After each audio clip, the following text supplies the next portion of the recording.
मासूम तेरी नगरी दीवाना तेरा आया, मासूम तेरी नगरी में दीवाना तेरा आया, मासूम तेरी नगरी में।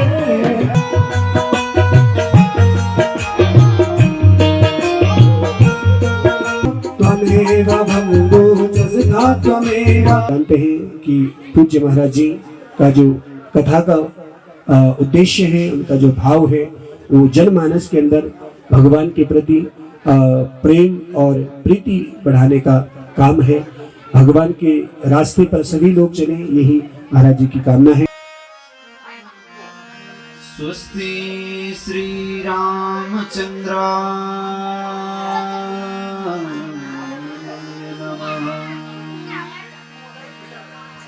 स्वस्ति श्री महासुदेवताभ्यो नमः। रामाय रामभद्राय रामचंद्राय वेदसे रघुनाथाय नाथाय सीताया पतये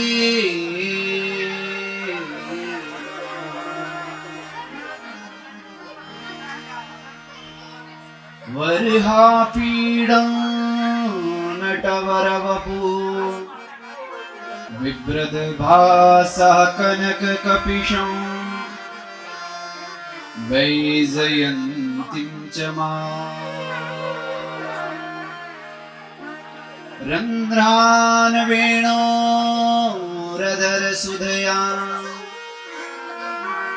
पूरयन् गोपवृन्दैः वृन्दारण्यं स्वपदरमणं प्राविशद गीतकीर्ति।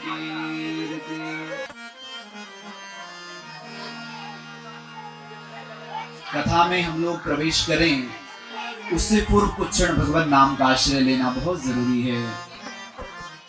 तो आइए सभी लोग मिल करके हमारे साथ में भगवान का नाम लेंगे।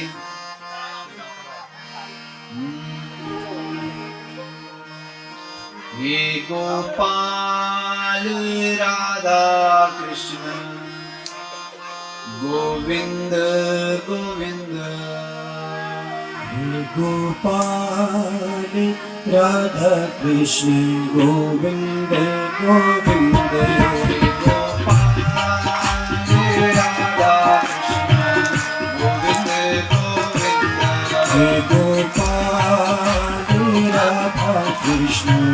गोविंद गोविंद गोपाल राधा कृष्ण गोविंद गोविंद गोपाल राधा कृष्ण गोविंद गोविंद।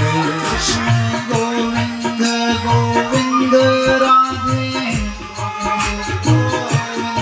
कृष्ण गोविंद गोविंद राधे गोविंद गोविंद।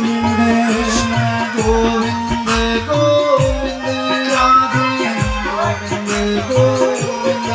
कृष्ण गोविंद गोविंद गोविंद गोविंद राधे गोविंद गोविंद। कृष्ण गोविंद गोविंद राधे गोविंद गोविंद। गोपाल राधा कृष्ण गोविंद गोविंद।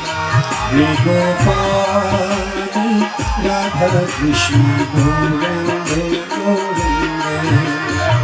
गोपाल राधा कृष्ण गोविंद गोविंद। गोपाल राधा कृष्ण गोविंद गोविंद। कृष्ण गोविंद गोविंद राधे गोविंद गोविंद। कृष्ण गोविंद गोविंद राधे गोविंद गोविंद। गोविंद गोविंद राधे गोविंद गोविंद।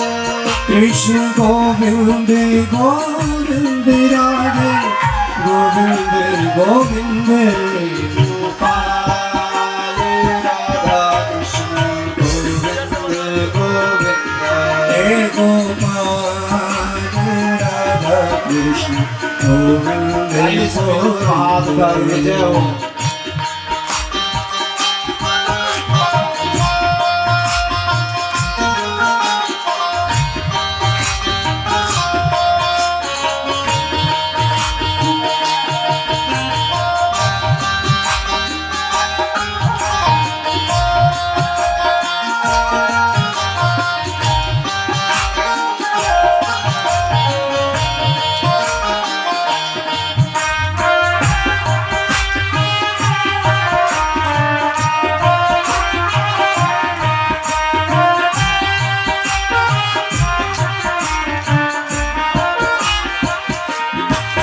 गोपाल राधा कृष्ण गोविंद गोविंद गोपाल राधा कृष्ण गोविंद गोविंद गोविंद गोविंद राधे गोविंद गोविंद कृष्ण गोविंद गोविंद राधे गोविंद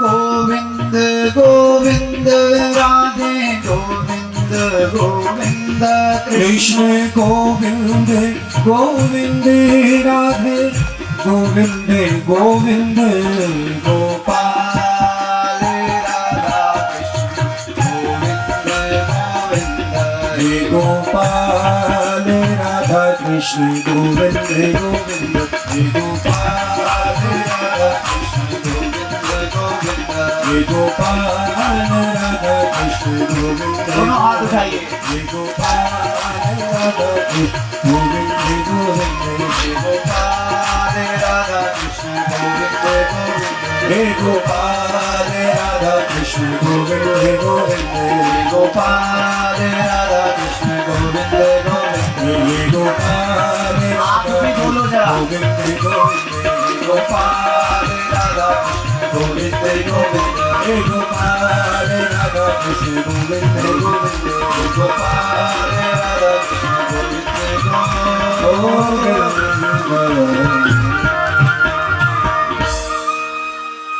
बोलिए कृष्ण कन्हैया लाल की जय।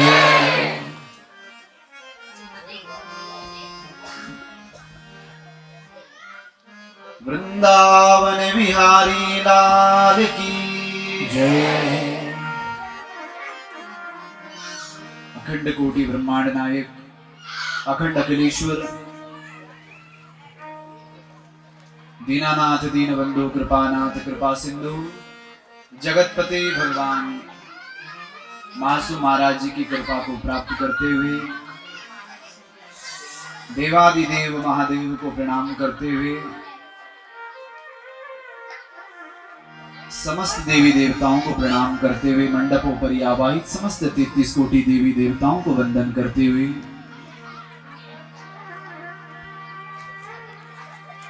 उपस्थित सभी जीवात्मा परमात्मा परमात्मा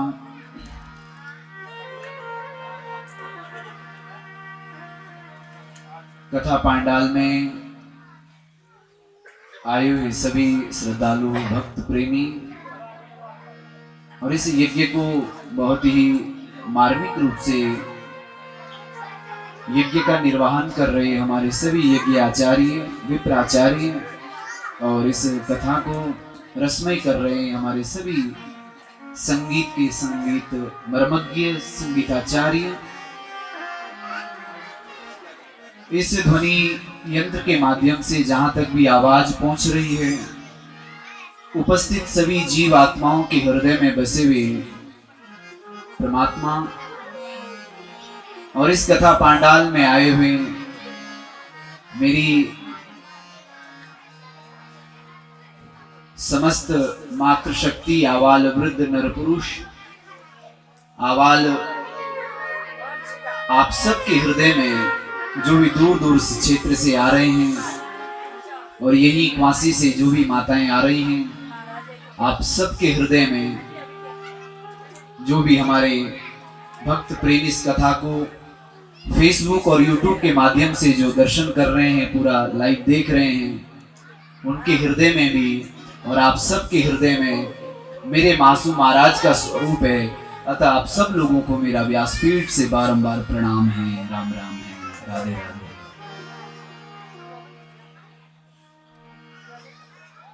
बंधुओं, भगवान की भक्ति को प्राप्त करने के लिए हमें कैसा मन बनाना पड़ता है? जो भगवान की भक्ति है, भगवान की जो भागवत की कथा है, इसके लिए क्या चाहिए बताओ? इसको सुनने के लिए क्या चाहिए? बोलो, क्या चाहिए? बोलो। तालियां बजाओ अपने लिए। मतलब 2-3 दिन में आप लोग परफेक्ट होंगे, इसका मतलब। प्यार से बोलो श्री राधे। अरे लाला थोड़ा इसको बढ़ा दे, कहाँ जा रहे हो फिर? प्यार से बोलो राधे राधे। क्या चाहिए? भगवान की कथा श्रवण करने के लिए क्या चाहिए? बोलो, मन चाहिए। लेकिन वो मन, अगर मन में द्वंद्व है तो वो मन चलेगा नहीं? बोलो, चलेगा नहीं? चलेगा ना? मन कैसा होना चाहिए? साफ। हाँ,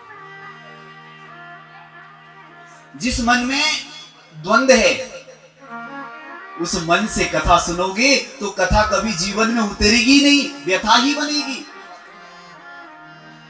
और यदि निर्मल मन होकर के, साफ मन होकर के यदि यहां बैठोगे तो मुझे विश्वास है यहाँ का कंकर कंकर, यहाँ का एक एक पुष्प, यहाँ का एक एक व्यक्ति आपको कृष्ण नजर आएगा और कोई नजर नहीं आएगा। समझ रहे हैं बात को? अच्छा, आधे लोग ताली इसलिए बजाते हैं कि बगल वाले ने बजाई तो हम भी बजाई दो। अरे बात जमती है तो खूब बजा दिया करो, नहीं तो कि आराम से बैठो। नहीं, तो भगवान की कथा को प्राप्त करने के लिए हमें क्या करना पड़ेगा?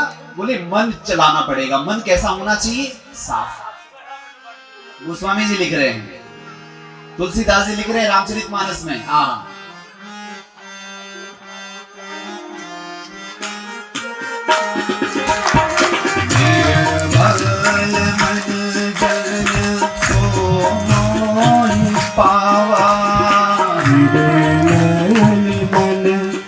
जन सो मोहि पावा, निर्मल मन जन सो मोहि पावा, निर्मल मन जन सो मोहि पावा, मोहे कपट छल छिद्र भावा, मोहि कपट छल छिद्र मोहे कपट छल छिद्र ओ मोहि कपट छल छिद्र भावा, राम ही केवल प्रेम राम ही केवल प्रेम प्यारा, राम ही केवल प्रेम प्यारा, राम ही केवल प्रेम प्यारा, जान ले सो ओ जान नहीं जो जान निहारा, मंगल भवन मंगल भारी, मंगल भवन अमंगल हारी, प्रभु सुदशरथ अजर ओ प्रभु सुदशरथ अजर बिहारी। क्या कह रहे हैं? भगवान को क्या चाहिए? बोले मन साफ चाहिए। कैसा मन? निर्मल मन जन सोई पाए। भगवान कहते हैं मुझे फूल चढ़ा या मत चढ़ा चलेगा। रावण अपनी गर्दन काटता था फिर चढ़ाता था। सुन रही माताओं, कृष्णा गाड़िया की तुम कणिक जे थोड़ा बहुत कुछ चढ़ा दोगे, समझोगे कि बस हो गया। नहीं नहीं नहीं, उसके साथ में यदि मन नहीं चढ़ाया तो वो चढ़ाया हुआ किसी काम का नहीं। मंदिर जाते हो, महाराज 10 रुपए देते हैं, भगवान के आगे रखते हैं, प्रभु गाड़ी भी चाहिए, कोठी भी चाहिए, बंगला भी चाहिए, सब चाहिए 10 रुपए में महाराज। नहीं, मंदिर जाएंगे तो महाराज जो सब्जी बेचने वाला है, जो फल बेचता है उसके पास जाएंगे तो महाराज ये बोलेंगे सस्तोड़े केले दिया मांगाला। नहीं, क्योंकि मंदिर जाना है ना। ए मेरे माई बाप, मेरी माताओं, भगवान के लिए ये दिया किसने है? बोलो, प्रभु का दिया है। सब कुछ उनका ही तो है। इस दुनिया में हमारा कुछ भी नहीं है।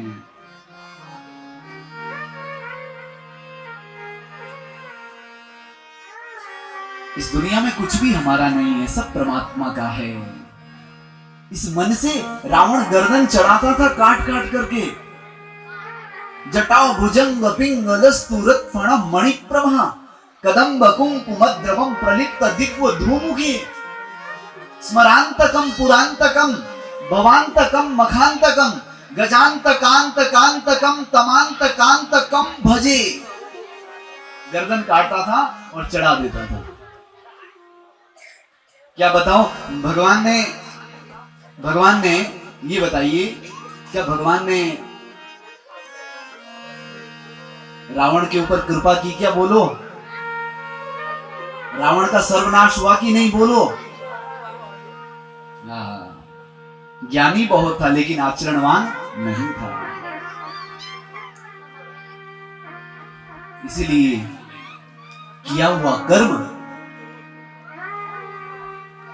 रावण रथ बिरथ रघुराई। रावण रथ में है और मेरे राम जी बिना रथ के हैं। प्यार से बोलो राधे राधे। थोड़ा जोर से बोलो। रावण रथ में है और मेरे राम जी बिना रथ के हैं। विजय किसकी हुई? बोलो। जो धर्म के लिए लड़ता है जीत उसी की होती है। ठीक बात है। जो धर्म के लिए लड़ेगा, आप यदि अपने बच्चों को धर्मवान बनाओगे, आप अपने बच्चों को कर्मवान बनाओगे, तो कल वो बच्चा तुम्हारे जीवन में तुमको लाभ ही देगा। और यदि तुमने अपने बच्चे को कॉन्वेंट पद्धति से बहुत बड़ा डिग्री तो प्राप्त करवा दी, लेकिन वो आपको कब अपने घर से बेघर कर दें, इसकी गारंटी हम नहीं दे सकते, मेरी व्यासपीठ नहीं दे सकती। पढ़ाना अच्छी बात है, लेकिन संस्कार होना उससे भी अच्छी बात है।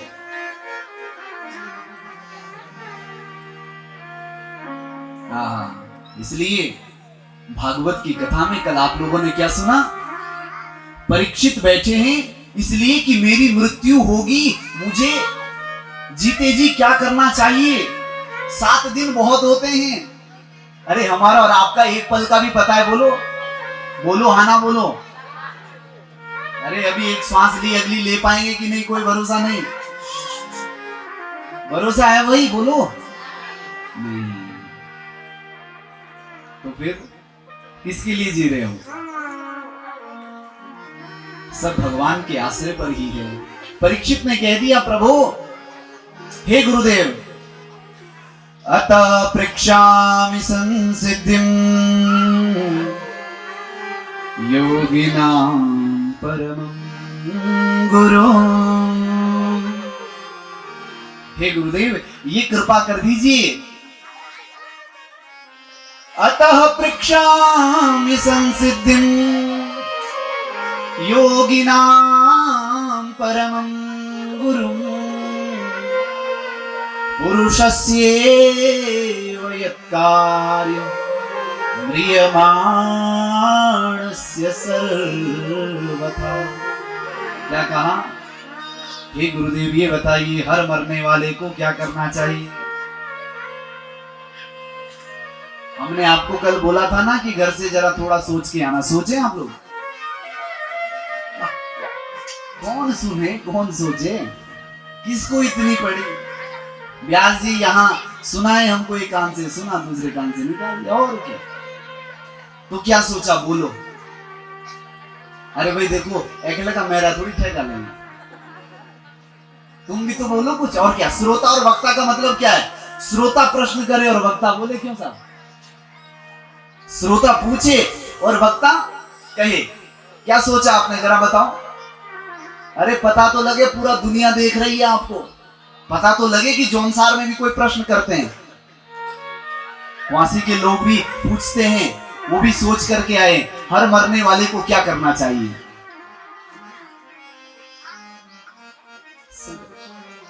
है? प्यार से बोलो श्री राधे। भगवान कहते हैं, श्री शुकाचार्य जी कहते हैं, हे राजन ये प्रश्न केवल तुम्हारा नहीं है, आपने जगत कल्याण के लिए ये प्रश्न पूछा है, क्योंकि संसार में जो आया है उसको जाना जरूरी है। और वास्तव में जीवन का अर्थ क्या है? जीवन किस लिए मिला है? मानुष तन किस लिए मिला है? हमारा जीवन कब सार्थक होगा? यही प्रश्न सबका है। यहां इसलिए नहीं आए कई बकरे अंदर कर दो ना, इसलिए नहीं आए आप यहाँ। आप इसलिए आए हैं इस संसार में कि आप अपना कल्याण कैसे करें। फिर मनुष्य और पशु में अंतर क्या है? हम में और पशु में अंतर क्या रह गया? बोलो, कोई अंतर है क्या? नहीं। कुछ लोगों ने तो सुबह ऐसे सोच लिया कि बोले महाराज बढ़िया बारिश हो गई, आज जाना नहीं पड़ेगा। प्यार से बोलो राधे राधे। ऐसे तो नहीं सोचा। आहा, मनुष्य और पशु में फिर अंतर क्या है? आहार निंद्रा भय संततित्व सामान्य में पशु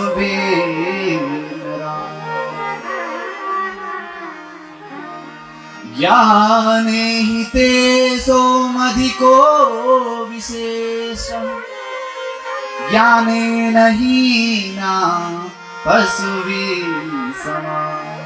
क्या कहा? अरे जिसको धर्म और अधर्म का पता नहीं, जिसको अपना कल्याण कैसे हो जिसको वो पता नहीं है, वो मनुष्य नहीं है। वो क्या है बोलो? वो पशु है, दो पैरों का पशु है वो। सुन रहे हैं? तो हम मनुष्य हैं या पशु हैं? तो हमारा कल्याण कैसे हो? हे गुरुदेव आप ये बताइए हमारा कल्याण कैसे हो? बहुत ही सुंदर गंगा के तट पर श्री राजा परीक्षित बैठे हैं। कहां बैठे हैं? गंगा के तट पर।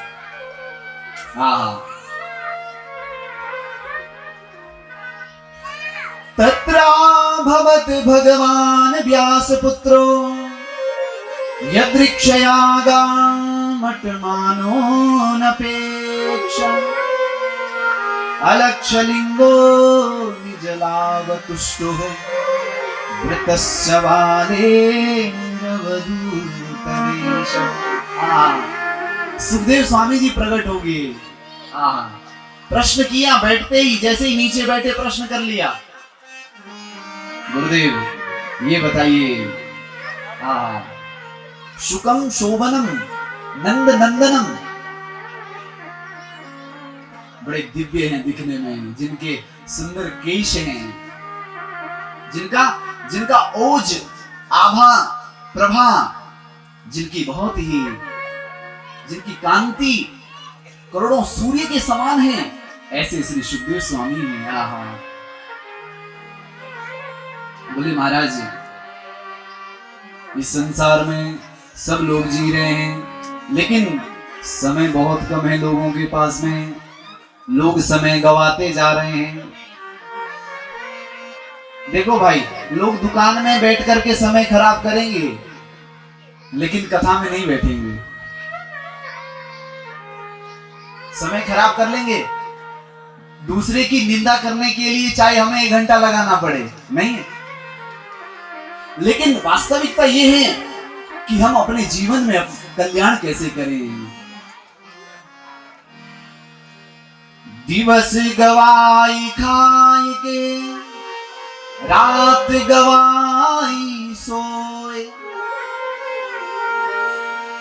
दिवस गवाई खाई के, रात गवाई सोए।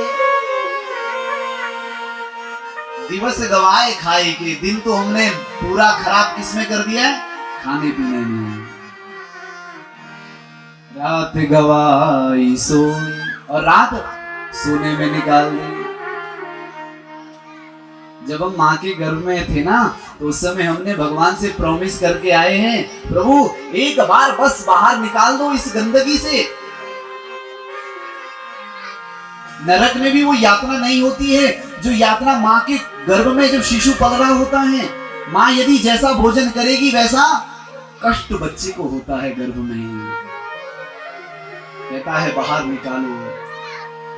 अरे क्या करोगे बाहर संसार में? प्रभु बस दिन रात तेरा भजन करूंगा और कुछ नहीं। भगवान कहते हैं 24 घंटे भगवान का भजन करना चाहिए। चलो कोई बात नहीं, 24 घंटों में से थोड़ा समय तो करो। एक घड़ी आधी घड़ी, आधी की पुनियाद। चलो 24 घंटे नहीं कर सकते ना? नहीं कर सकते 24 घंटे? अरे तुम भी तो बोलो कुछ। कर सकते हैं 24 घंटे भजन? बोलो नहीं, साफ मना कर रहे, नहीं कर सकते। चलो कोई बात नहीं, लेकिन 24 घंटे का आधा कितना हुआ? तो 12 घंटे तो कर ही सकते हैं। गोस्वामी तुलसीदास लिख रहे हैं, एक घड़ी आधी घड़ी। एक घड़ी मतलब 24 घंटे में भजन तो कर ही सकते हैं। बोले महाराज 24 घंटे में यदि भजन ना कर पाए तो उसका आधे में कर लेंगे। आधी की पुनिया, आधे से 24 में से 12 घंटे तो करेंगे। ये प्रॉमिस करके आए आप, 12 घंटे तो कर ही लेंगे। कितने लोग करते हैं 12 घंटे भजन? अरे इसको पढ़िए 12 घंटे भजन करने की। अरे तुम 12 घंटे भी नहीं, उसका भी आधा कर लीजिए। 6 घंटा भजन करना है। अरे सब छोड़ो, कोई बात नहीं। आप 1 घड़ी नहीं भज सकते, आप बहुत देर तक भगवान का भजन नहीं कर सकते हैं, लेकिन इतना कर लेना, सुबह से शाम जरा 5 मिनट बैठ करके, कोई बात नहीं आप पूजा करो, पाठ करो, कोई बात नहीं चलेगा, लेकिन जरा 5 मिनट बैठ करके जरा मन से मेरे प्रभु को याद कर लेना। मैं मान जाऊंगा कि तुम्हारे 1 घड़ी का भजन पूरा हो गया।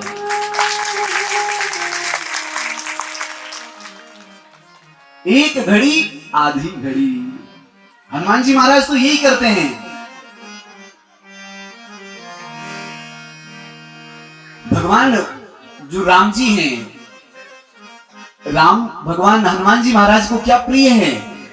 भगवान का नाम। क्या प्रिय है? भगवान का नाम प्रिय है। और जिसने जीवन में भगवान का नाम लिया है, जिसने जीवन में भगवान का नाम लिया है, उसका जीवन मंगल हो गया है। क्योंकि इस संसार में केवल और केवल भगवान नाम ही है जो हमें भव से पार लगा सकता है, भव से पार लगा सकता है। इस संसार में और कोई साधन नहीं है, और कोई साधन ही नहीं है जो हमें पार लगा दे। आइए, बहुत सुंदर।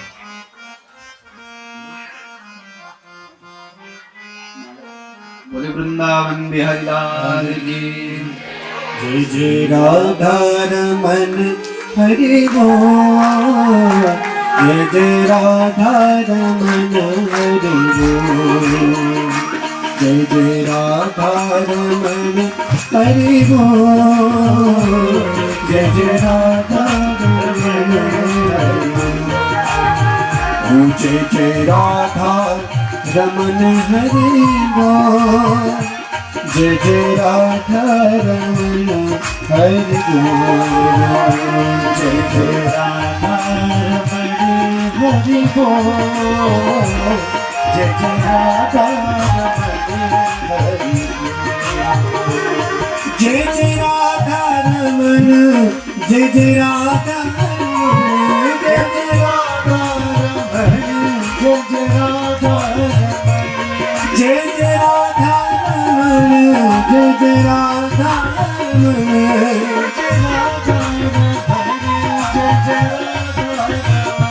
जय जय राधा रमण हरि बोल, जय जय राधा रमण।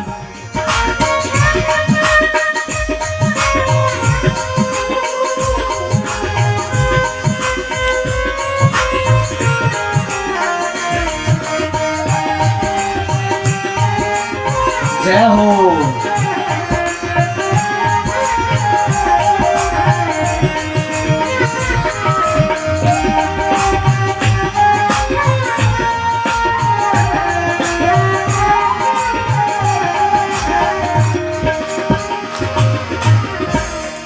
वृंदावन बिहारी लाल की जय।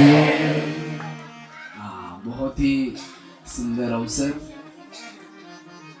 आज हमारे बीच में हमारे श्री बहुत ही आत्मीय हैं, जिनका विगत 2 वर्षों से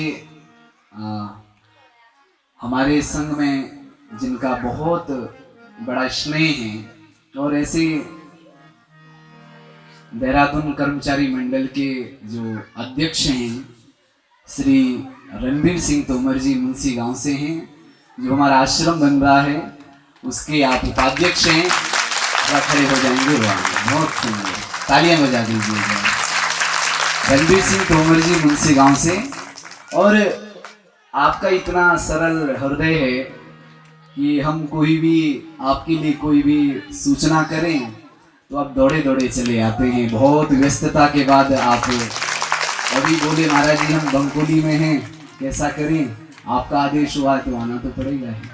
तो आपके संग में महापुरुष जो आए गजेंद्र तोमर जी, आप भी जौनसार से, वाह देखो बहुत स्वागत आपका भी, और आपके साथ में जो भी अन्य लोग आए हैं सभी का स्वागत है। बहुत बहुत हृदय से साधुवाद।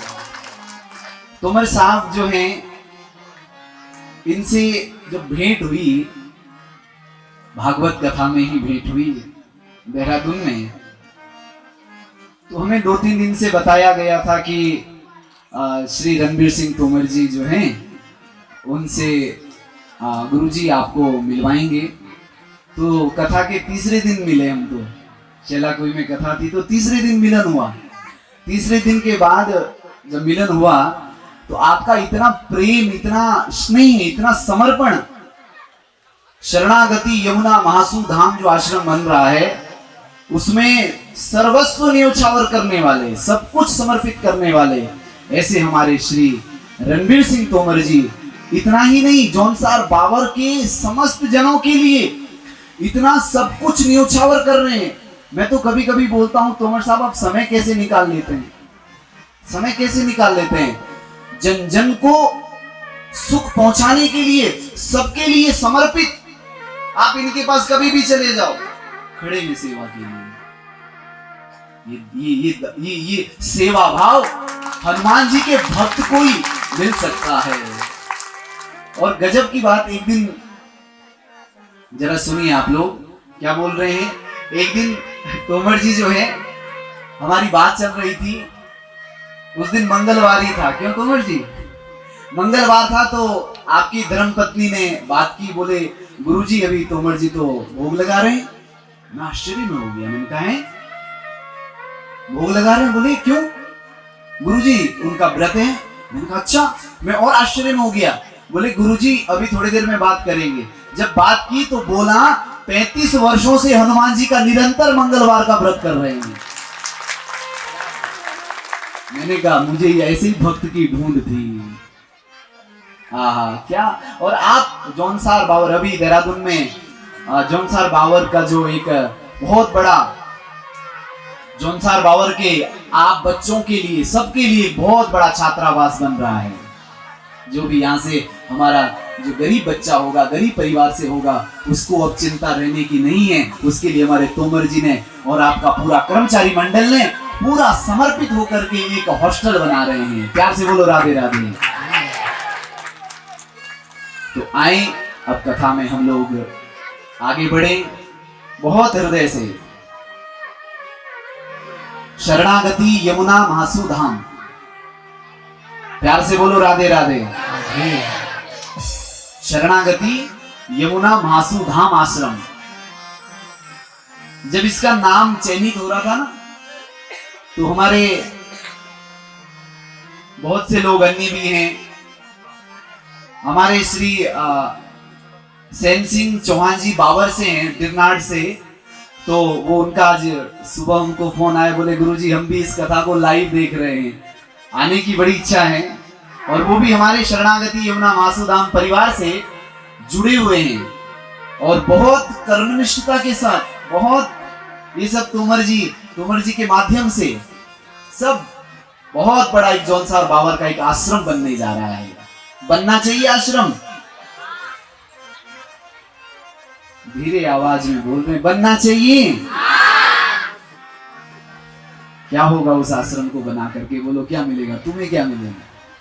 आश्रम जब बनेगा तो पूरे हरिपुर, पूरे जौनसार बावर, पूरे रवाई, उस स्थान में बहुत बड़ा एक गौशाला, बहुत बड़ा एक धर्मशाला, वृद्धाश्रम, हमारी जो ऐसी बेटियां हैं जिनका विवाह माता पिता नहीं कर पाते हैं, उनका निशुल्क विवाह वहां पर होना चाहिए।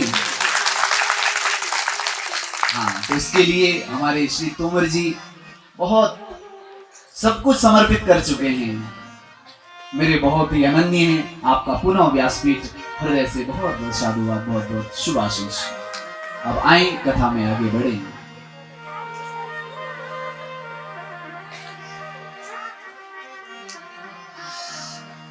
सुखदेव स्वामी जी जैसे बैठे, उन्होंने बहुत सुंदर बोले, इस संसार में सबसे पहले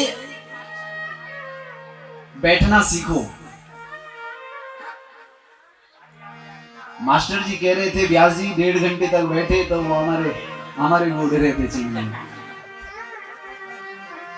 बैठना ही तो कठिन है। जिसको बैठना आ गया साहब, जिसको बैठना आ गया समझ लो उसने सुनना भी सीख लिया। जिसको बैठना ही नहीं आया, जो बैठ ही ना पाए, तो क्या कथा सुन सकता है? बोलो हाँ ना बोलो। एक आसन पर जम करके बैठो। क्या क्या कह रहे हैं परीक्षित? एक आसन पर बैठना सीखो। जितासनो जित श्वासो जित संगो जितेन्द्रिय स्थूले भगवतो रूपे मनः संधारयेत्।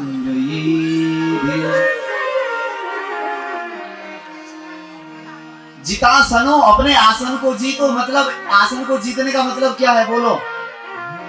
एक आसन पर देर तक बैठना सीखो। समझ लो यदि आप एक देर तक अपने आसन पर नहीं बैठ सकते हैं तो समझ लो आप अपना मन पकड़ नहीं सकते। जितासनो जित श्वासो मतलब अपने श्वासों पर नियंत्रण करो। अपने श्वासों को नियंत्रित करो। सुबह उठ करके कपालभाति करो। आपको रोज यहाँ पर सिखाया जा रहा, लेकिन आप आते नहीं। बेचारे छोटे छोटे बच्चे आते हैं, आप लोग को ये आता ही नहीं, क्योंकि आप लोगों को जरूरत नहीं है ना।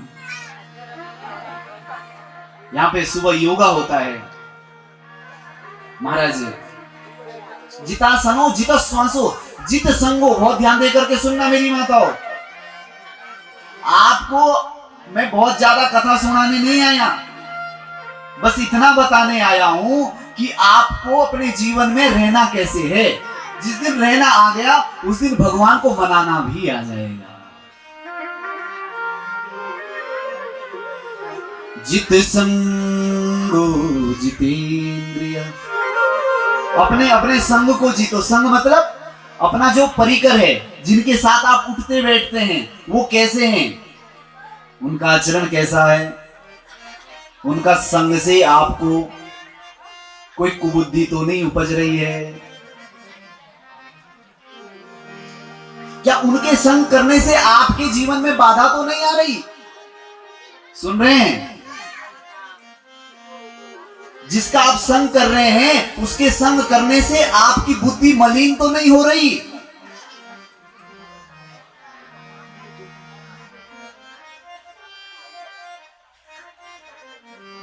तजी मन हरि विमुखन को संग, तजी मन हरि विमुखन को संग। अरे उस व्यक्ति का संग छोड़ो जिसके संग करने से आपकी बुद्धि में कुत्सित मानसिकता आ जाती है, जिसके संग करने से आपका आचरण बदल जाता है, आपका जीवन बदल जाता है, आपका चरित्र बदल जाता है, जिसके संग से आपके जीवन में कुबुद्धि आती है, ऐसे व्यक्ति का संग त्याग दो। क्षण भर में त्याग देना चाहिए। जी मन से कुमति उपजती है, जिस व्यक्ति के संग करने से मन में कुबुद्धि आए उसका संग छोड़ दो। आज ही छोड़ दो, अभी छोड़ दो, इसी समय छोड़ दो। जिसके संग करने से आपको व्यभिचार आए। मित्र वो है जो आपको मधुशाला ना ले जाए, जो आपको धर्मशाला या भगवतशाला में ले जाए, जो भगवान का भजन करवा दे। गुरु वो है जो आपको आपकी लॉटरी लगा दे, ऐसा नहीं। गुरु वो है जो आपके हाथ में माला पकड़ा दे, जो भगवान से जोड़ दे आपको। ऐसे लोगों का संग करो। आहा, बड़ा सुंदर है। बोले महाराज ये दिन सब जो है निकल गया है, ऐसे ही निकलता जा रहा है। सबको हाय पैसा, हाय पैसा, हाय पैसा, सब पैसे के पीछे मरे जा रहे हैं। दिन रात पैसों के पीछे तड़प तड़प करके अपना जीवन खपा दिया। हमने बोला ना परसों, अरे भाई तू क्यों रो रहा है? इसलिए रो रहा हूं कि बगल वाला हंस रहा है। ऐसा नहीं बनना है। इसलिए बोले महाराज हाय पैसा, हाय पैसा। प्यास लगती है तो पनघट की याद आती है। प्यास जब लगती है तो पनघट की याद आती है, और शर्म जब लगती है तब घूंघट की याद आती है। क्या मेरे बेशी से ठाट है। प्यास लगती है तो पनघट की याद आती है, और शर्म जब लगती है तो घूंघट की याद आती है। अरे कितनी गमगीन कहानी है इस जिंदगानी की। उम्र जब ढलती है, जब बुढ़ापा आता है, तब मरघट की याद आती है। पहले याद नहीं आती, पहले लगता है चलता रहेगा। लेकिन वास्तविकता है जाना सबको है, लेकिन क्या करके जाना है ये कथा सिखाती है। आप जीते जी मृत्यु से भय ना लगे, इसलिए भागवत है। आप मृत्यु से डरे ना। मृत्यु सामने भी खड़ी है, सत्यो तुरंत। हम तो चाहते महाराज भगवान का नाम लेते लेते चाहे अभी मृत्यु हो जाए। ऐसे अपने आप को बना लीजिए। जिस दिन आप भगवान का नाम लेते लेते सिधार जाए ना, समझ लेना बड़भागी है वो लोग, बड़भागी। जिस नाम के लिए लोग तरसते हैं, उल्टा लटकते हैं महाराज, पेड़ों पर उल्टा लटकते हैं, भगवान का नाम लेते, जप करते, साधना करते, यज्ञ तर्पण, जाने क्या क्या साधनाएं करते हैं, तब भी अंत समय में राम नहीं निकलता है। निकलता है क्या बोलो? अगर अंत समय में राम निकल गया ना, समझ लेना आपने कली काल में अपना जीवन मंगल कर दिया है। भगवान का नाम निकलना बहुत जरूरी है। इसी प्रकार से महाराज राजा परीक्षित की को यहां पर पद्मकल्प जो सृष्टि है उसके बारे में विस्तार से बताया और यहां पर ब्रह्मा का प्रसंग श्रवण करवाया। ब्रह्मा जी ने तप किया, बोले महाराज ब्रह्मा जी ने तप किया। तप करने के बाद रुद्र भगवान की उत्पत्ति हुई। बोले रुद्र भगवान की जय। महाराज आगे सृष्टि का सृजन हुआ। ब्रह्मा जी से महाराज मनु और शतरूपा का प्रादुर्भाव हुआ। बोल भक्तवत्सल भगवान की जय। इधर महाराज पृथ्वी तो रसातल में जा चुकी है। इस पृथ्वी को बाहर कौन निकाले? हिरण्याक्ष है ना, हिरण्याक्ष पृथ्वी को रसातल में ले गया। अब इस पृथ्वी को बाहर निकालें। ब्रह्मा जी को देखते देखते महाराज छींक आई। जैसे ही छींक आई तो उनकी नासिका से एक दिव्य पुरुष उत्पन्न हुए, दिव्य रूप में, वराह रूप में। आहा, वराह रूप में उत्पन्न हुए। देखते देखते वो महाराज बड़ा दिव्य स्वरूप बनाने लगे, विराट स्वरूप बनाने लगे। वो कोई और नहीं थे, साक्षात भगवान नारायण के जो अवतार हैं, वराह भगवान, वो प्रकट हो गए। बोलिए वराह भगवान की जय। वराह भगवान प्रकट हुए। वराह भगवान जो है पृथ्वी को सूंघते सूंघते, देखो भाई पृथ्वी कभी आप बाहर निकलना, सुबह जब आप निकले,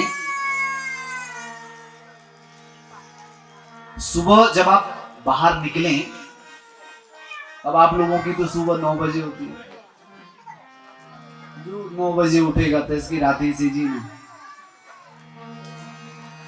सुबह उठिए और प्रकृति से बात करिए। अपने मन की जो भी बात है ना, प्रकृति से बात करो आराम से। उठिए, जरा ऐसा करके देखना, प्रकृति से बात करो, प्रकृति जवाब देती है। हम सुबह सुबह आज 3 बजे जब आए, बाहर निकले तो वर्षा हो रही थी बहुत तेज, बहुत हवा चल रही थी। तब हम भ्रमण करने के लिए थोड़ा लेट से निकले तो हमने देखा उधर कुछ महापुरुष लोग भी भ्रमण करने जाते हैं। जब उनसे परिचय भैया तो बोले हम यहाँ सरकारी कोई कर्मचारी हैं। अब वो देखो, वो यहाँ रह करके प्रकृति का आनंद ले रहे हैं और हम लोग 9 बजे तक कंबल ही नहीं फोल्ड हो रहा है। सबसे पहले सुस्ती, अपने जीवन को ये सारी चीजों से मुक्त करना पड़ेगा। अपनी सुख सुविधाओं को जब तक आपने दूर नहीं किया तब तक आपका आचरण नहीं बदल सकता। नियम बनाना पड़ेगा। यही तो कथा बताई है भागवत में, यही तो कथा बता रहे हैं। आहा, सुबह उठिए, प्रकृति को, पृथ्वी माता को प्रणाम कीजिए, सूर्य को नमस्कार कीजिए। आहा, कभी आपके जीवन में अमंगल हो ही नहीं सकता। महाराज पृथ्वी लेकर के गए हैं, बड़ा भगवान ने हिरण्याक्ष का उद्धार किया, हिरण्याक्ष को मारा। सो पृथ्वी महाराज ब्रह्मा जी को सौंप दी नहीं। ब्रह्मा जी ने सोचा कि ये पृथ्वी में रखूं किसे? इस पृथ्वी में उत्पत्ति करवाई गई, पृथ्वी सृष्टि आगे बढ़े, उसके लिए महाराज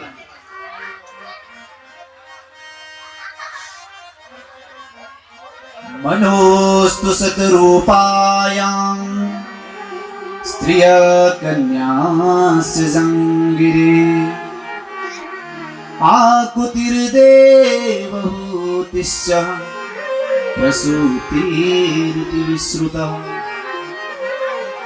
मनु महाराज की 5 संतान हुई, 3 बेटियां और 2 कितनी संतान हुई मनु महाराज की, जिनसे हम मानव कहलाए। मनु महाराज की 3 बेटियां हुई, आकुति, देहूति और प्रसूति। आकुति का विवाह रुचि प्रजापति के साथ हुआ। बोले महाराज ये बताइए देहूति का विवाह किसके साथ हुआ? समझ रहे हैं आप लोग? बोले देहूति का विवाह किसके साथ हुआ? बोले देहूति का विवाह कर्दम ऋषि के साथ संपन्न हुआ। कर्दम ऋषि बहुत साधना तप यज्ञ करते थे।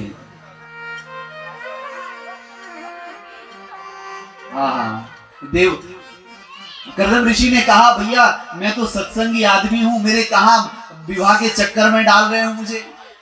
ब्रह्मा जी ने कहा नहीं, आपको विवाह करना पड़ेगा। आज से कुछ दिन बाद देवती मैया आपको वर वरने आएंगी, आपको स्वीकार करना है, ये निवेदन है हमारा। बोले महाराज प्रभु आपकी इच्छा है तो कोई बात नहीं। देवती मैया का विवाह कर्दम ऋषि के साथ हुआ।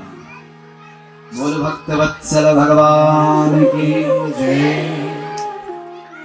महाराज जैसे विवाह संपन्न भया, कर्दम ऋषि कहने लगे देवी तुम रहो घर, हम चले भजन करने। अरे ये तो अच्छा विवाह किया, अभी अभी विवाह हुआ और अब कह रहे हैं कि हम चले गए सन्यास के लिए। बोले देवी ये बात मैं पहले ही बताया गया था आपसे, मेरे भजन में कोई व्यवधान नहीं होना चाहिए। आपको यदि ये बात माननी है तो मानो, नहीं तो हम चले। लेकिन सुन रहे हो मेरी माताओं, अपने पति को कभी भी धर्म कार्य में रोको मत, धर्म के कार्य में जाने दो, कभी टोकना नहीं। जो स्त्री अपने पति को धर्म कर्म के कार्य में रोकती है, टोकती है, उस घर में देवता नहीं आते हैं, जो देवता होते हैं वो भी चले जाते हैं।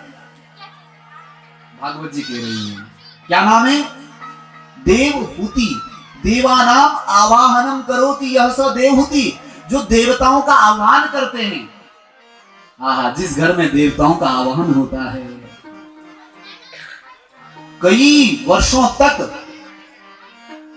कर्दम ऋषि ने तप किया। लेकिन आजकल की बात होती महाराज, पति चले गए, अब हम कहां जाएं? पति तो साधना करने चले गए, अब हम कहां जाएं? ऐसा नहीं था, उनके यहां ऐसा नहीं था। उन्होंने एक ही बात कही, कोई बात नहीं, हमें चिंता नहीं है, हम इंतजार करेंगे, हम अपने स्वामी का मान रखना चाहते हैं। उन्होंने भजन, उनके साथ साथ में भजन हो गया। 80-90 वर्ष बुढ़ापा आ गया महाराज। देखा कर्दम ऋषि को, कर्दम ऋषि की नींद खुली। अरे देवी तुम प्रतीक्षा कर रही हैं? बोले हाँ स्वामी, मैं आपकी सेवा कर रही थी। ये है पातिव्रता धर्म, इसे कहते हैं पातिव्रता धर्म। पति के जीवन में कितना बड़ा संकट क्यों ना आ जाए, पति के जीवन में कितनी बड़ी विपत्ति क्यों ना आ जाए, तब भी पत्नी साथ ना छोड़े, आखिरी दम तक साथ ना छोड़े, उसकी सेवा में रत रहे, उसे धर्म पत्नी कहा है। चाहे कितनी बड़ी विपत्ति आ जाए, कभी भी पति का साथ नहीं छोड़ना चाहिए, कभी नहीं। यहां पर क्या कर रहे हैं? बोले देवी इस उम्र में चलिए सिंधु नदी के तट में जाकर के महाराज स्नान किया और सुंदर सा एक विमान आया और देखते देखते महाराज कर्दम ऋषि 18 वर्ष के हो गए। महाराज देखते देखते वो सुंदर देवती मैया भी नवयुवती हो गई। देखा, अरे वाह रे वाह भगवान, क्या लीला है तेरी, भगवान ने सब कुछ दे दिया, बताओ क्या चाहिए।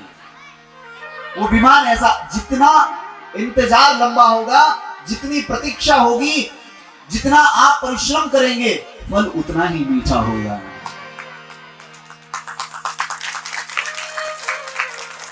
जितनी प्रतीक्षा होगी, प्रतीक्षा जितनी करोगे, कष्ट जितना सहोगे, बताओ देवी, हे देवी, क्या कर्दम ऋषि कह रहे हैं, हे देवी बताओ क्या चाहिए तुम्हें।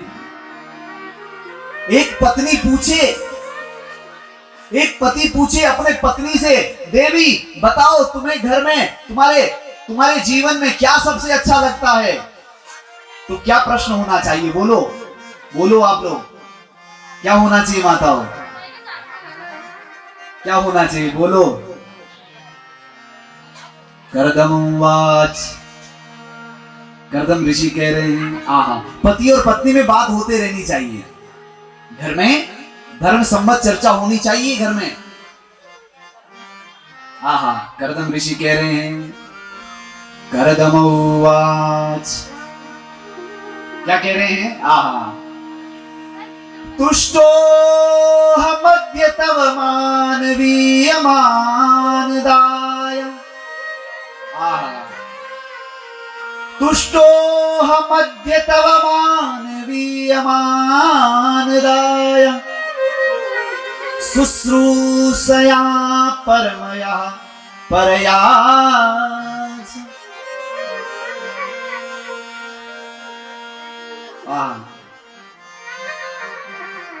यो देहि नामयमति हुत्सुदेहो नावेक्षितं समुचितं शपितुं मदरति।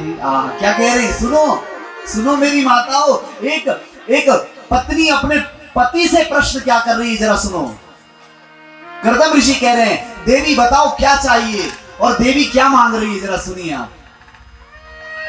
कर्दम ऋषि कह रहे हैं, तुष्टो हम, हे देवी मैं तुमसे संतुष्ट हो गया हूं, धन्य है तुम जिसने मेरी इतनी प्रतीक्षा की। तुष्टो हम, अहम संतुष्ट हूं।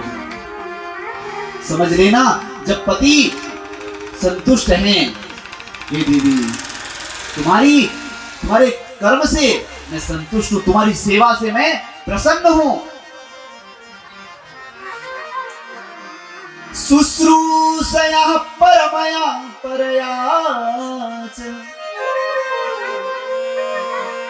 यो देहि नामयमति हुत्सुदेहो। तूने तो अपना जीवन दे दिया रे मेरे लिए, तूने तो सब कुछ मिटा दिया मेरे लिए, अब बता तुझे क्या चाहिए? तो मां ने जानते हो क्या मांगा? एक ही चीज मांग रहे हैं। हर स्त्री की दो इच्छा होती है, सुन लो। क्या? हर स्त्री के जीवन में दो इच्छा होती है। उसकी पहली इच्छा होती है कि उसके जीवन में उसका जो पति आए वो कोई भगवत भक्त आए। पहली इच्छा है उसके जीवन का पति बहुत उपासना वाला होना चाहिए, बहुत भगवत भक्त होना चाहिए। और दूसरी इच्छा होती है कि उसकी जो संतान हो वो कभी गलत मार्ग ना चुने, वो संतान सदमार्ग चुने।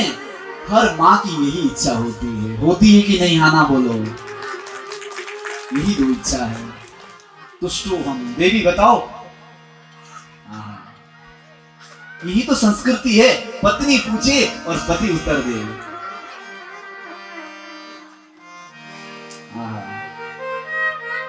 ऐसा तो हमारे तोमर जी के घर में होता है। बता रहे थे, माताजी बता रही थी कि हम तो खूब आपस में सत्संग करते हैं घर में, होना चाहिए। नहीं तो कि आजकल महाराज खोने को मुंह ऐसाओं फिर राम जी जान नहीं है। प्यार से बोलो श्री राधे।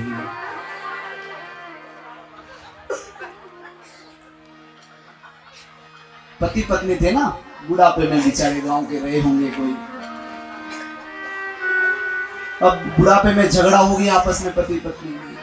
अब आपस में झगड़ा हुआ तो पत्नी ने कहा कि मैं आपसे बात नहीं करूंगी। उन्होंने कहा कि ठीक है कोई बात नहीं, भोजन तो करवाएगी तब तो बात करेगी, लेकिन ना मतलब नहीं। और माताओं की तो हट ही है, जब अपनी रट लाई कर ले तो दुनिया या मनाओने नहीं है। ये तो स्वभाव है ना आपका, ये तो आपके लिए गॉड गिफ्ट है। हाँ बोलो, गॉड गिफ्ट है। प्यार से बोलो राधे राधे। अब महाराज आपस में झगड़ा हुआ, गोरे गौंदे कोई बेचारे आपस में जा हुई क्यों है।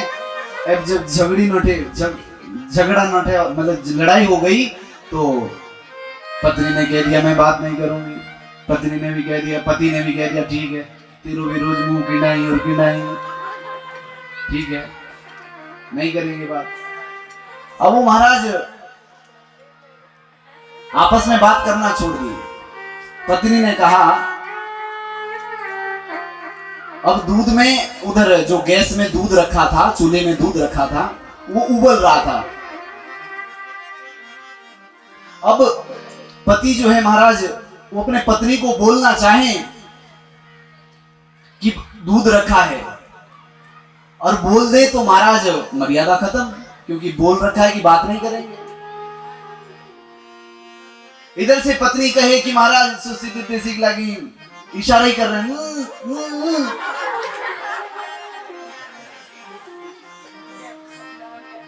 और पति महाराज बीड़ी पीते थे।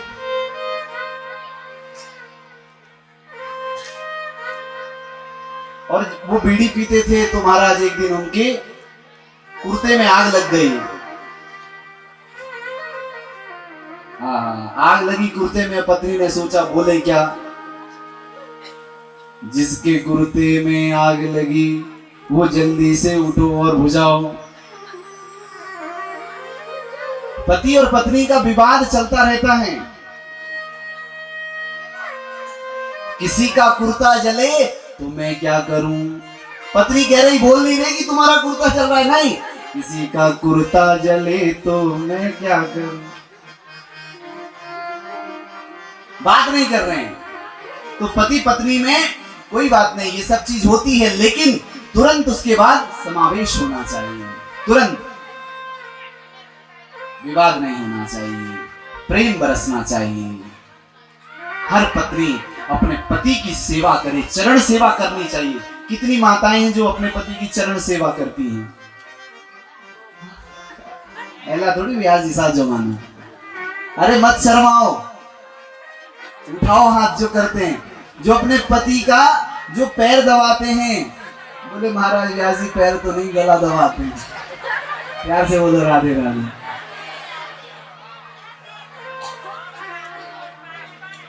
चरण सेवा, आपको पता है पति के चरणों की सेवा करने वाली स्त्री हमेशा हमेशा उसके जीवन में कभी दरिद्रता नहीं होती है। करके देख लेना आप लोग, आज से लग जाना। हाँ, मैंने कथा में बताया था आज। प्यार से बोलो श्री राधे। कर्दम ऋषि के यहाँ महाराज कर्दम ऋषि के यहाँ 9 बेटियां हुई। कितनी बेटियां? 9। और 10वें कपिल भगवान के रूप में प्रकट होगी। बोली कपिल देव भगवान की जय। कपिल भगवान जो है साक्षात भगवान का अवतार है। जब बेटा, देखो मैंने क्या कहा, हर स्त्री की 2 इच्छा होती है। पहली इच्छा पूरी हो गई, उनके जीवन में जो पति है वो कोई और नहीं आए, स्वयं महात्मा कर्दम आए। महात्माओं के पास धन नहीं होता है, लेकिन जो होता है वो अनमोल होता है, उस धन का कोई कीमत नहीं होती है। इसलिए महाराज कर्दम ऋषि कहने लगे अब भगवान की बड़ी कृपा हो गई, हम तो चले सन्यास की ओर, तुम घर में अपने संतान का भरण पोषण करो। उन्होंने कहा भैया पुत्र जो है अपने माँ को बहुत सुंदर शिक्षा दे रहे हैं। शिक्षा देते देते बहुत ही सुंदर उपदेश दिया, अष्टांग योग बता रहे हैं। और एक दिन माँ ने पूछा, सुनो, माँ ने पूछा बेटा ये बताओ मन भगवान के चरणों में कैसे लगे? मन नहीं लगता भगवान के चरणों में। इस मन को भगवान के चरणों में लगा दो, अपने मन को भगवान के चरणों में लगा दे, ठाकुर के चरणों में लगा दे, अपने मन में बसा लीजिएगा ठाकुर जी को। कर्दम ऋषि श्री देवती मैया बार बार अपने पुत्र से पूछ रही है। पहली इच्छा थी पति मिल जाए, दूसरी इच्छा थी पुत्र मिल जाए। पति भक्त मिले तो पुत्र भगवान ही उतर करके सामने आ गए। इसीलिए देवती उनका नाम पड़ा है। जिस घर में देवताओं का आह्वान होता है, उस घर में पति भी धर्म धुरंधर और पुत्र भी बहुत बड़ा भाग्यशाली होता है। बेटा मन भगवान के चरणों में नहीं लगता, क्या होगा, कैसे कैसे भगवान के चरणों में मन लगे। बड़ा सुंदर उपदेश यहाँ पर दे रहे हैं।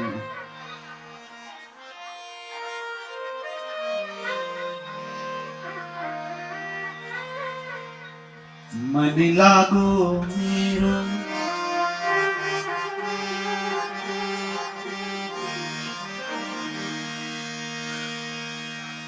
मन लागो मेरो यार फकीरी में, मन लागो मेरो यार फकीरी में, मन लागो मेरो यार फकीरी में, मन लागो मेरो यार फकीरी में। जो सुख पायो राम भजन में, जो सुख पायो राम भजन में, जो सुख पायो राम भजन में, जो सुख पायो राम भजन में, सो सुख नहीं अमीरी में। मन लागो मेरो यार फकीरी में, मन लागो मेरो यार फकीरी में।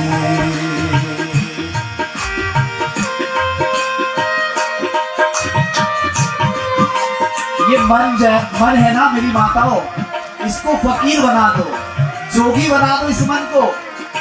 और आपको बताएं, जब हम हरिद्वार से हनोर जा रहे थे ना पैदल, तो इस भजन ने बहुत काम किया।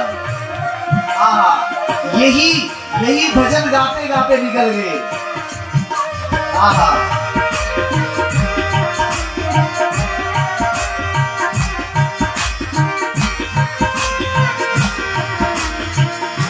भला बुरा सब को सुन लीजिए, भला बुरा सब को सुन लीजिए, भला बुरा सब को सुन लीजिए, भला बुरा सब को सुन लीजिए। जाग रही वो जगीरी में, मन लागो मेरो यार फकीरी, लागो मेरो यार फकीरी। फकीर बना दो इस मन को, संसार को कहने दो जो सुख राम के नाम में है, वो बड़े बड़े कोठियों में बंगलों में रहने में नहीं है। क्या बोलो, आना बोलो है। जो सुख भगवान के नाम में है, वो बड़े बड़े डनलप के गद्दे में सोने में नहीं, वो शरीर की इच्छा है। लेकिन जो मन का सुख है मेरे माई बाप, वो केवल राम का नाम है, इसमें ही सुख है। और संसार में सुख ये इच्छा है, और ये इच्छा खत्म नहीं होने वाली। क्या कह रहे हैं? हाँ, हाथ में लोटा बगल में कुंडी, हाथ में लोटा बगल में कुंडी, हाथ में लोटा बगल में कुंडी, हाथ में लोटा बगल में कुंडी, हाथ में लोटा बगल में कुंडी, हाथ में लोटा बगल में कुंडी। हीरे जहां की जगीरी में, मन लागो मेरो यार फकीरी में, मन लागो मेरो यार फकीरी में। राम सिया राम बोलो हाथ उठाइए ना, लगा दो इस मन को। राम सिया राम सिया राम, राम सिया राम सिया सिया राम, ओ राम सिया राम सिया सब बोलो। राम सिया राम सिया राम सिया राम सिया राम राम सिया राम सिया राम सिया राम सिया राम सिया राम सिया राम सिया राम सिया राम जय हो। बोलो सिया राम सिया राम सिया राम सिया राम सिया राम सिया राम सिया राम सिया राम सिया राम सिया राम सिया राम सिया राम सिया राम सिया राम सिया राम सिया राम सिया राम सिया राम सिया माता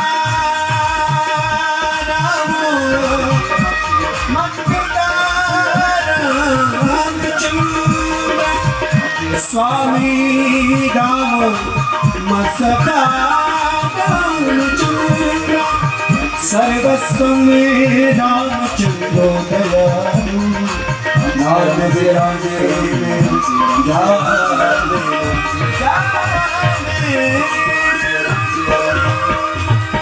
बोले रामचंद्र भगवान की जय। मन लागो मेरो यार फकीरी में। क्या क्या भाव है, इस मन को फकीर बना दो। इस मन में बहुत ज्यादा लोकेशना, वित्तेशना, पुत्रेशना, बड़ी बड़ी इच्छाएं लेकर के मत बैठो, ये एक दिन चला जाएगा, ये चला जाएगा। इस मन को फकीर रखो। जो सुख पायो राम भजन में, सो सुख नाही अमीरी में। है क्या? कितना अमीर हो जाए महाराज, बहुत बड़े कोठी बंगला दुकान मकान है, डॉक्टर ने कहा है कि रोटी में घी भी मत लगाना, मना किया डॉक्टर ने। क्या करना है ऐसी अमीरी का? कुछ करना है, घी भी नहीं खा सकते साहब, रोटी चिपुड़ करके नहीं खा सकते, लेकिन जाना अच्छी नींद, अरे डल्लब के गद्दे में नींद आती या नहीं आती, कभी जाना पूछना। अरे सड़क के किनारे महाराज, वो सड़क के किनारे जो सुबह से शाम काम कर रहे हैं ना, उनसे पूछना तुम्हें सड़क के किनारे नींद कैसे आती है, क्योंकि उनकी इच्छा बहुत ज्यादा नहीं है, वो बहुत बड़ा सुख प्राप्त नहीं करना चाहते हैं, वो बहुत बड़ा सुख नहीं चाहते हैं, उनके जीवन में बहुत बड़ा सुख की इच्छा नहीं है, वो उसमें ही खुश हैं। और हमारी और आपकी समस्या क्या है पता है? समस्या पता क्या है? हमारी इच्छा पता क्या है? बोल दें, अरे बोल दें, बोली देना। हमारी इच्छा है कि हमारे पास में जो है उसमें संतुष्टि नहीं है, जो है उसमें संतुष्ट नहीं है। गोधन गज धन बाज धन और रतन धन खान, और रतन धन खान। सेठ जी को बोला, सेठ जी आपको कई बीमारियां हैं, पैसा बहुत है, पैसा काम नहीं आता है, काम तो सिर्फ मन यदि संतुष्ट है तो आपको किसी के कहने से नहीं। डॉक्टर जो है ना होते हैं ना, कभी कभी आपने देखा होगा कुछ जो डॉक्टर होते हैं वो थोड़ा सा भी आपको छू लें और आपकी संतुष्टि कर लें तो आपका बुखार खत्म हो जाता है, होता है ना। जैसे हमारे यहाँ जो डॉक्टर साहब हैं, डॉक्टर दौलत मामा जी जो हैं, वो उन पर कितनों का विश्वास टिका हुआ है ना। भाई थोड़ी सी डोज दे दी, हाँ ठीक है, ये संतुष्टि है। आदि पीड़ा हमारी संतुष्टि से खत्म।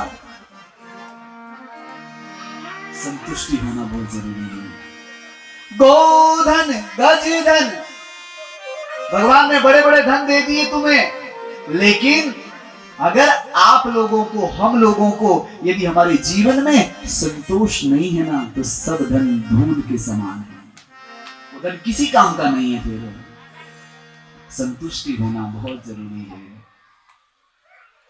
फिर कथा में हम आगे बढ़ेंगे थोड़ी देर, क्योंकि हमारे तोमर साहब को जाना है शायद।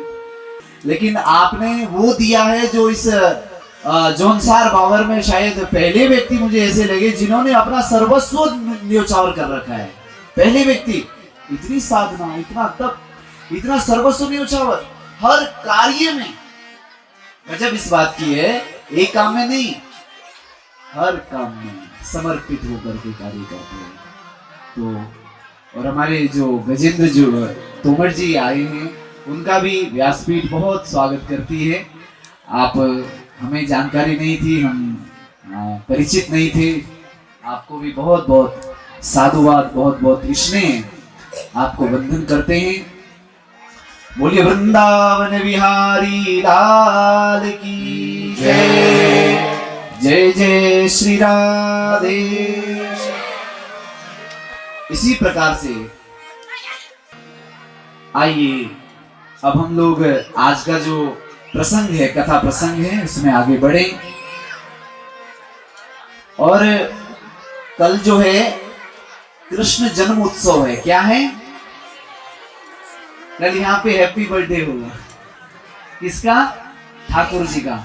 और जैसे जैसे आप लोग ठाकुर जैसे अपना जन्मदिन मनाते हैं ना, तो आप लोग क्या करते हैं? दीपक जलाते हैं? नहीं, आप तो मोमबत्ती जलाते हैं और फिर उस मोमबत्ती को फूंकते हैं। तो क्या आपको लगता है कि हमारे जीवन में उजाला होगा? आप तो खुद बुझा रहे हैं। हमारे सनातन में बुझाने की पद्धति नहीं है। बंद करो इसे। जो ये आप लोग बुझाते हैं, बुझाना नहीं है, जलाना है। दीपक जलाना सीखो। जिसके जीवन में दीपक जला नहीं, उसके जीवन में भगवान की कथा कैसे घुस सकती है? प्यार से बोलो राधे राधे। थोड़ा जोर से बोलो।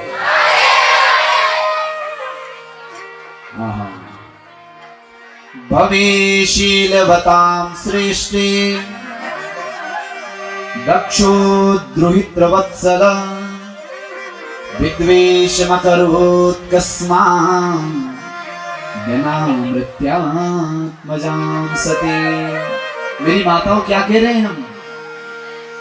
एक चीज का विशेष ध्यान दें। जब कथा सुने ना, तो उस समय आप लोग ये ना देखें समय घड़ी देखने लग जाएं, या आपको ये देखने लग जाएं कि कौन आ रहा, कौन जा रहा है। नहीं, कथा में बिल्कुल भी डिस्टरबेंस नहीं होना चाहिए। बहुत जब सुने तो मन से सुनो, भीग करके सुनो।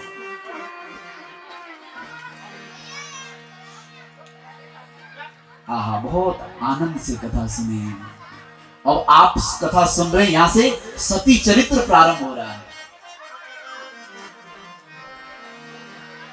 भवेशीलवतां श्रेष्ठे दक्षो दुहितृवत्सला विद्वेषमकरोत्कस्मात् जनामृत्यात्मजां सते। आप लोगों के लिए कल हमने देहरादून से डॉक्टर, मेरी नाम राशि है, डॉक्टर विजय तोमर जी हमारे बीच में होंगे। बोले गुरुजी हम सेवा में जरूर उपस्थित होंगे। वो भी कथा को लाइव देख रहे हैं, तो कल हमारे बीच में होंगे। और वो जो फिजिशियन और अन्य जो डॉक्टर हैं, उनसे भी हमारी चर्चा चल रही है, क्योंकि उनको कोई बहुत जरूरी भी कोई काम आ गया था। लेकिन फिर भी हम प्रयास करेंगे कि वो यहाँ पहुंचे। लेकिन कल हमारे बीच में डॉक्टर विजय जी होंगे, जो यूएसए से जिन्होंने पीएचडी की है। तो कल आप लोग 11 बजे के बाद से 12, 1, 2 बजे तक अपना ट्रीटमेंट करवा सकते हैं निःशुल्क।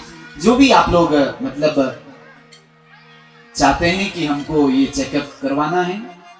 वैसे वो विशेष रूप से वो स्पेशलिस्ट जो हैं वो डेंटिस्ट हैं। हाँ, जो 32 है ना आप लोगों की, हाँ, तो उसके वो विशेष ज्ञाता हैं। तो आप लोग जो भी अन्य भी वो जो भी हम सेवा बताएंगे वो पूरा करेंगे। ठीक है, प्यार से बोलो राधे राधे। और आए कथा में बिल्कुल भी भवे शीलवतां सृष्टि दक्षो द्रुहित्रवत्सलः विद्वेषमकरोत् कस्मात् धनामृत्यात्मजां सति। बोले परीक्षित, सती का विवाह भगवान शिव से हुआ और भगवान शिव की कोई संतान सती से नहीं हुई।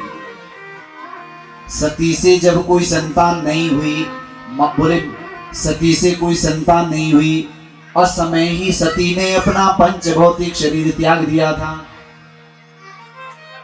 सुखदेव जी कह रहे परीक्षित से, परीक्षित ने कहा गुरुदेव ये बताओ भगवान शिव की संतान नहीं हुई? बोले नहीं, माता सती से कोई संतान ना भई। तो बोले आहा, ऐसा क्यों हुआ गुरुदेव, आप हमें विस्तार से बताइए। तो कहने लगे एक बार माता सती के जो पिता है जिनका नाम है दक्ष, राजा दक्ष ने अपने पुत्री का विवाह किससे करवाया? भगवान शिव से। और भगवान शिव से जब विवाह करवाया मेरी माताओं, तो उनके यहां इधर राजा दक्ष को प्रजापतियों का नायक बना दिया। बहुत ध्यान दे करके सुनिए, क्या बनाया? प्रजापतियों का नायक बना दिया, राजा बना दिया। पहले तो राजा थे ही, सब राजाओं के जो मुख्य राजा हैं वो बना दिया। और राजा दक्ष को अभिमान आ गया, अरे अब कोई चिंता है क्या? क्या शिव होते हैं, क्या भगवान होते हैं, क्या धर्म होता है, छोड़ो। अभिमान आ गया। अभिमान जीवन में कभी नहीं आना चाहिए। कभी जीवन में अभिमान मत करना मेरी माताओं, कभी। और अपने पति को भी ये ज्ञान दीजिए कि वो कभी जीवन में अभिमान ना करें। किसी को अभिमान नहीं करना चाहिए। अभिमान हुआ किसको? दक्ष को। अरे मैं तो सबका राजा बन गया हूं, मैं तो जीवन में सफल हो गया हूं, अब तो महाराज। हमारे यहाँ कहावत बोलते हैं ना, क्या मेंढक, हाँ मेंढक जब मेंढक जब ढेल पे आता है तो सोचता है कि दुनिया मेरे नीचे है। हाँ।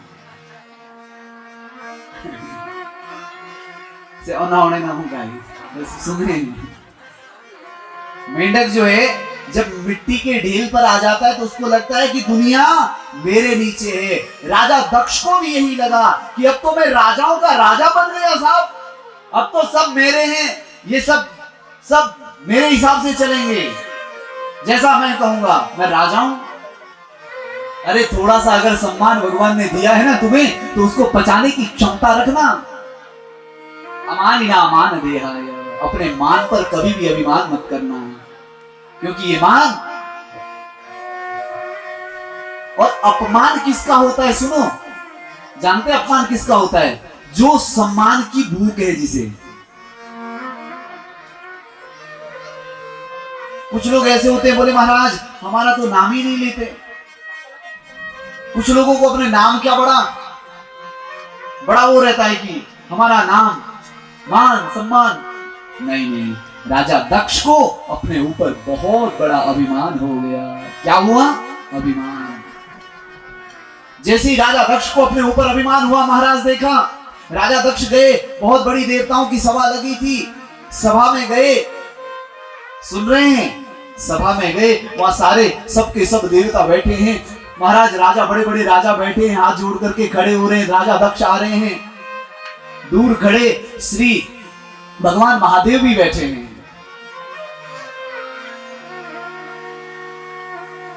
राजा दक्ष ने बोला, अरे मेरा दामाद है और मेरे सामने जो है खड़ा नहीं हो रहा है, पूरे सब खड़े हो गए हैं और ये खड़ा नहीं हो रहा है मेरे लिए, मेरे सम्मान के लिए है?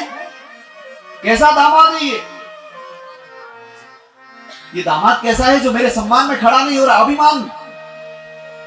ये आप नहीं कह रहे होते हैं, आपका अभिमान बोल रहा होता है। अभिमान में कभी किसी को नीचा नहीं दिखाना। यदि 2 रोटी भगवान ने दी है ना तो बड़े प्रेम से खाना, उसको किसी को सता करके मत खाना, किसी के गला घोट करके, किसी के मुख की रोटी छीन करके मत अपना पेट भरना, वो ज्यादा दिन तक नहीं चलता है। दूसरे को दिया हुआ अपने मुख से भी जो देना पड़े उसे ही तो धर्म कहते हैं। अपने मुख का भी निवाला दूसरे को दे दिया जाए। जिस दिन तुम्हारे मन में यह धारणा आ गई मेरा कष्ट मेरा है, दूसरे का कष्ट भी तो मेरा ही है।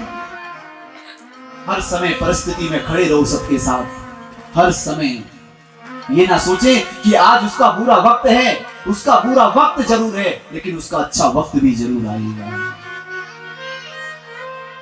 अभिमान के चक्कर में उसे भूल मत जाना। वो बेचारा ये मत सोचना कि मैं बहुत गरीब हूं, मेरे पास कुछ भी नहीं है, मैं थोड़ा सा अपना पेट गुजारा करने के लिए छोटा सा व्यवसाय करता हूं, ये ना सोचना। उसके प्रभाव में मत जाना, किसी के प्रभाव के पीछे मत पड़ना। उसके स्वभाव को देखना, वो कितना सरल है, कितना सहज है, अपने आप को लुटा देने वाला है। और तुम अपने अभिमान से देखोगे, अभिमान कभी नहीं होना चाहिए। राजा दक्ष को अभिमान हो गया। राजा दक्ष ने कहा, अरे दामाद कैसा है तू, धिक्कार है तुझे, मेरा सम्मान मेरे लिए खड़ा नहीं होता है। गाली गलौज देने लगे आपस में। देखा विधि विचारी सब लायक, दक्ष यकीन प्रजापति नायक।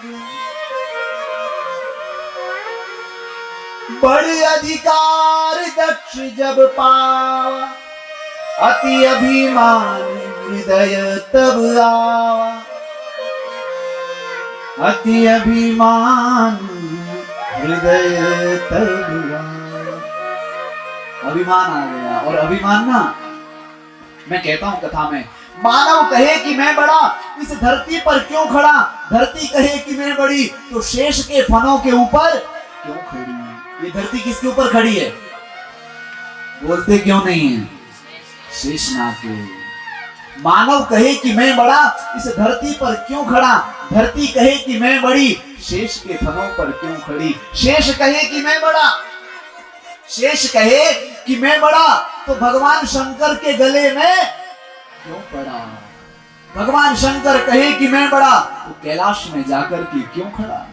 कैलाश कहे कि मैं बड़ा, तो लंका में जाकर के क्यों पड़ा। कैसे, एक बार रावण गए स्तुति करके, भगवान शिव को ही कैलाश सहित उठा करके ले आए। मानव कहे कि मैं बड़ा, इस धरती पर क्यों खड़ा। धरती कहे कि मैं बड़ी, शेष के फनों पर क्यों खड़ी। शेष कहे कि मैं बड़ा, भगवान शंकर के गले में क्यों पड़ा। भगवान शंकर कहे कि मैं बड़ा, तो महाराज कैलाश में जाकर के क्यों खड़ा। कैलाश कहे, रावण कहे कि मैं बड़ा, तो बाली के भुजाओं के नीचे क्यों पड़ा। बाली कहे कि मैं बड़ा, बाली कहे कि मैं बड़ा, राम के बाण क्यों मरा। राम कहे कि मैं बड़ा, तो महाराज हनुमान के हृदय में क्यों पड़ा। अंत में निकला ये परिणाम, राम से बड़ा है राम का नाम। कौन बड़ा है, बोलो कौन बड़ा है। नाम बड़ा है। इस दुनिया में कोई बड़ा नहीं है। कोई लोग कुछ समय के लिए है, थोड़ा बहुत आपको संसार में भौतिक सुख मिल रहा है। आपको संसार में भौतिक सुख मिल रहा है, आप बहुत बड़े नहीं हैं। इसलिए मेरी माताओं सज्जनों, इस संसार में कोई बड़ा नहीं है। तो इसी प्रकार से राजा दक्ष के ऊपर, दक्ष को अभिमान हुआ, दक्ष का अभिमान खत्म किया भगवान ने। इधर माता सती जो है अपने, भगवान शिव गए, आपस में गाली गलौज जब हुआ तो भगवान शिव चले गए। भगवान ने कहा छोड़ो, रहने दो, करने दो निंदा करने वाले करते रहेंगे, छोड़ो, चले गए। माता सती ने देखा और राजा दक्ष ने क्या किया, एक बहुत बड़ा यज्ञ का आयोजन करवाया, सबको बुलाया, सारी बेटियों को बुलाया, अपनी बेटी सती को नहीं बुलाया। जब अपनी बेटी सती को नहीं बुलाया तो क्या हुआ जानते हैं? यज्ञ रखवाया, यज्ञ में महाराज सबको बुलाया, लेकिन माता सती को नहीं बुलाया। पिता के यहाँ जाना चाहती है, लेकिन बिन निमंत्रण के नहीं भेज रहे हैं। माता सती एक न मानी, और माता सती ने देखते देखते महाराज भगवान शिव से कहा, हे प्रभु मुझे जाने दीजिए। बोले नहीं देवी, कहां जाए कल्याण न होई, बिना पति के आज्ञा के तुम नहीं जाना, तुम्हें भी नहीं जाना चाहिए। जब माइते की जोर मिला तो अपने पति से पूछ करके जाऊंगा, ऐसे नहीं कि चल रही है। माता सती ने एक न मानी। भगवान शिव ने कहा कथा बहुत बृहद है। माता सती ने कहा कि अब आपको जाना जरूरी है। माता सती ने एक न मानी। पति की बात माननी चाहिए। कभी कभी माताएं जो है अपनी ऐंठन में रहते हैं ना। हाँ, पुरुष लोग सर हिला रहे हैं, हाँ बलवाई थी, बड़े उसमें रहते हैं, अपनी हट में रहते हैं, इसलिए हट नहीं ज्यादा देर तक चलती है। तो आप लोग, माता सती ने एक न मानी। माता सती जैसे ही गई यज्ञ में, माता सती जैसे ही यज्ञ में गई, माता सती ने देखा यज्ञ में जैसे ही प्रवेश की ना, यज्ञ में गई, सबको बुलाया, लेकिन महाराज माता सती ने देखा सबको बुला रखा है, मुझे कोई निमंत्रण नहीं है। माता सती बार बार चिंतन कर रही है। और जो माता सती की जो बहनें हैं, उसका हेलीकॉप्टर महाराज कैलाश से होकर के जा रहा, बहन तू नहीं आ रही है। बोले क्यों? अरे तुम्हें पता नहीं है पिता की यहाँ यज्ञ है। अरे मुझे तो बोला ही नहीं, मुझे कोई चिट्ठी ना संदेश, ऐसा तो हो नहीं सकता कि मेरे पिता ने मुझे चिट्ठी ना दी हो, ऐसा हो ही नहीं सकता। बोले कहां जाए कल्याण ना होई, हो सकता है कि मुझे कोई चिट्ठी ना दी गई हो। तो महाराज देखते देखते माता सती ने सोचा कि मुझे वहां पर बुलाया जाएगा, लेकिन नहीं बुलाया। पिता ने भी नहीं बुलाया। पिता के यहां बोलो बुला करके जाना चाहिए। यदि पिता जानबूझ करके न बुला रहा हो विवाह के बाद, तो नहीं जाना चाहिए, नहीं जाना चाहिए। क्योंकि एक बेटी की जो इच्छा होती है ना, वो अपने पुत्र से भी बढ़कर के पिता की इच्छा होती है अपनी बेटी से। कहां जाए कल्याण न होई। सती सोचती है पिता की बात रखूं या पति की बात रखूं, रुकती जाती। अंत में सती ने सोच लिया कि मुझे जाना ही है, जो होगा देखा जाएगा। सती जाते जाते मन में देखा वहां पर सारे देवताओं को बुलाया है, सारे देवी देवता वहां पर उपस्थित हुए हैं, सारे देवी देवता उपस्थित हुए हैं, लेकिन भगवान शिव वहां नहीं है। देखा वहां पर जैसी उपस्थित हुई, देखा सारे यज्ञ में महाराज सब आए हुए हैं, लेकिन भगवान शिव का कोई स्थान नहीं है। अपने अंदर क्रोधाग्नि को प्रकट किया। देखते देखते क्रोधाग्नि प्रकट हुई और माता सती ने अपने पंचभौतिक शरीर को उसी यज्ञ कुंड में स्वाहा कर दिया। सती की आत्म तत्व से निकलता है, जिसने जैसा जैसा कर्म किया हो उसको उस फल की प्राप्ति होगी। माता सती सशरीर अपना शरीर छोड़ दिया। बोलिए शंकर भगवान की जय। भगवान शंकर ने महाराज जैसी सूचना पता चली, अपनी जटा को जमीन पर पटका। जैसे ही जटा को जमीन पर पटका, वीरभद्र प्रकट हुए। भगवान शिव क्रोधित हो गए, भगवान शिव बड़े विकराल रूप में हो गए। माता सारे देवता आए, प्रभु शांत हो जाओ। वीरभद्र को प्रकट किया, वीरभद्र को कहा जाओ, जिसने जैसा कर्म किया है उसे उस फल की उसे वैसा फल दे करके आओ। वीरभद्र गए, महाराज भृगु की दाढ़ी नोच ली। अनेक जो जैसे थे, जो गलत कर्म कर रहे थे, जो गलत कृत्य कर रहे थे, उनको वैसे वैसे फल की प्राप्ति दे करके आ गए। महाराज सबके सब देवता हाथ जोड़ करके भगवान महादेव को मना रहे हैं। आइए हम भी आज की कथा को विराम करते हुए, हम भी भगवान महादेव को प्रसन्न करते हुए आज की कथा को विराम करें। शेष चर्चा कल होगी। कल आप लोग ठीक 2 बजे यहाँ पर उपस्थित हो जाएंगे। बोले शंकर भगवान की जय। आप लोग, शेष कथा कल होगी, आप लोग कल कथा में समय से आए, ठीक है? कैसे आना है? समय से।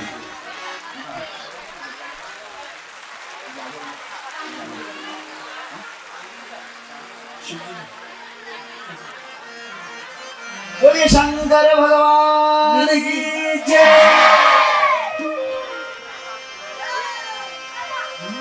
बोलो शंकर भगवान की जय हो।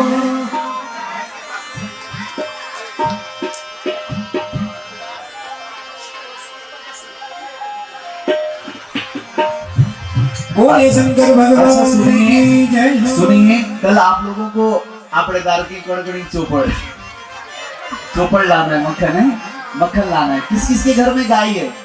अरे गाय जो है पर ले आना थोड़ा बहुत, चाहे गौरे भी मंगाए कोई भी, ठीक। मक्खन, कल ठाकुर जी का जन्मदिन है, ले आना थोड़ा मक्खन।